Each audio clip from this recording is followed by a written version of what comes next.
So one of the things that has become evident to us about Cape Cod and climate change, we do have a front row seat for climate change impacts.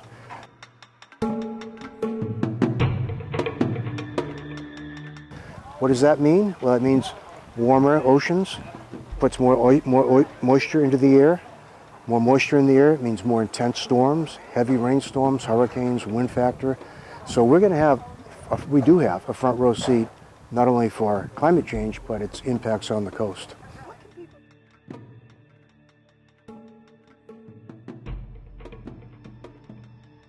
We're an epicenter of the climate crisis, even in the world. I mean, the Cape is experiencing the impacts of climate change far more intensively than many other places in the world.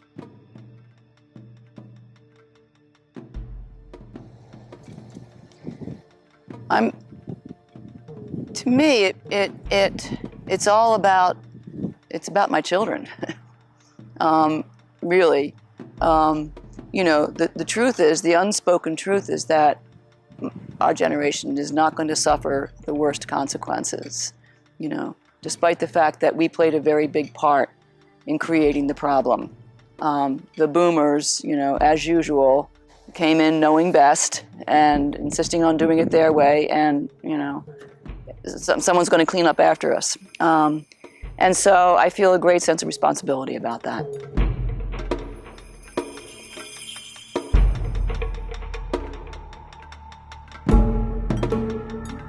One thing the scientists have learned is that all of those changes that I talked about, the impacts, do not happen and probably will not happen uniformly around the world. They'll be varied depending upon other factors. For ocean warming, the ocean will warm, but not equally. However, the hottest spot for warming, actually the second warmest spot, will be right here off of Cape Cod, just off in the Gulf of Maine. The only place that will get warmer is the Arctic Ocean. But we have a hot spot here for a number of reasons, because of the Gulf Stream and the Labrador Current and a number of oceanographic factors come together, and it's hot. We've already measured this. A couple of times, all these measurements have already been documented that it's warming faster than any place else in the world.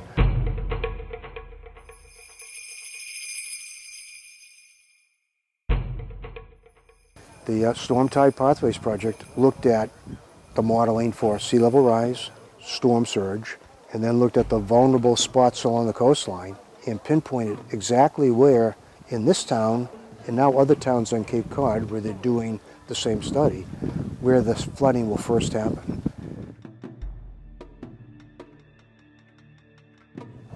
Orleans has a lot of ocean erosion and flooding in the parking lot at Nauset Beach. The Bayside has not seen as much, but if you go further down Cape, like Dennis, Yarmouth, and Sandwich particularly, there's a lot of major erosion due to sea level rise there. This particular topic gets to me because our existence is threatened by climate change, globally, nationally, at the state level, at the local level. Here on Cape Cod, every one of us can view the impacts. There's ocean acidification, there's sea level rise, there's ocean warming that affects our economy. It affects the ability of fishers to earn a living. As a realtor, the very viability of residential property and commercial property on Cape Cod is threatened. The economic underpinning of this whole region is going to be negatively impacted by climate change if we do nothing about it. So with regard to President Biden's commitment to climate change, it's really exciting. He has named the former Secretary of State, John Kerry, to be his special envoy to climate change internationally. So that means we'll be active again with the other nations of the world. He's also named former EPA Administrator Gina McCarthy to be the domestic climate czar. And her job will be to make sure that every single agency in the federal government, every department, makes climate change a priority consideration for all of their actions. How do you adapt? Well, you begin to plan to retreat from that low spot. Do not let any more building happen there so that more people are subjected to the potential flooding.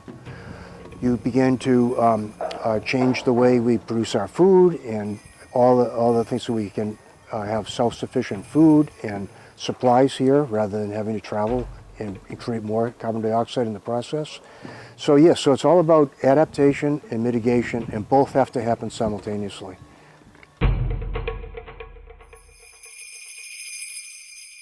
Everything that was antithetical to the work that we're doing in the Climate Collaborative, we've been living through in the last 4 years. So I'm very, very excited by Biden's agenda and his embrace of clean energy as a way to address so many issues, whether it's environmental justice issues, whether it's jobs, whether it's the climate crisis itself. And that is such a relief. And there's an interesting dimension to this that a lot of people don't think about. There's a national security aspect to climate change. I just spent I made two trips in 2019 to India to help the Indian government, funded by the World Bank, develop what we call a coastal management plan for their entire coastline in order to prepare for dramatic sea level climate change impacts around the entire coast of India. What's propelling that? Well, the Indian leadership realized that they had 30 to 50 million people living just a meter or less above sea level. And should even the moderate projection of sea level rise happen in the next 20 or 30 years, you're going to have 30 million, or India will have 30 million environmental refugees.